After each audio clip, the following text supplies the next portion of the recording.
presne, Kovačík je poškodený na chladu. To je hovorím, dajte to na, hovorím, pozrite sa, ja som to už napísal, pošlem vám to na mail ako muster.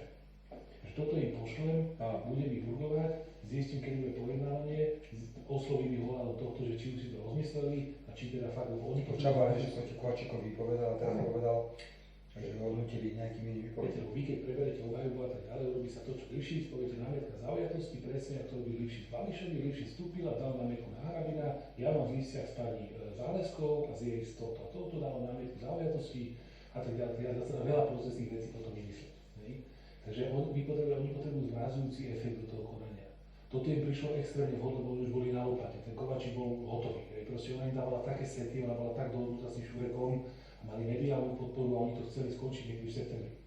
Proste urobiť alebo z dôkazy a v septembri krásne rozhodnutie prehodnúť. To je veľký zlom. Áno, toto je veľký zlom. Takže teraz to musia využiť a fakt prilákať médiá. A to by bola extrémna bomba. Ja verím, že Kovačík sa rozhodne správne, že oni sú mladí, musia si predať. Vo veľkej miere si robí onu hľadu sám, to vidíte, že oni sú takí defenzívni voči nemu alebo submisívni.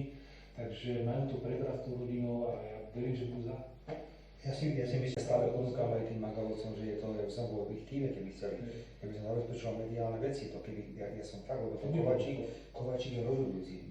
Jasné, že máme to jasné, že Kovačík je rozhodujúci, nemôžu teraz zostať, však to musí.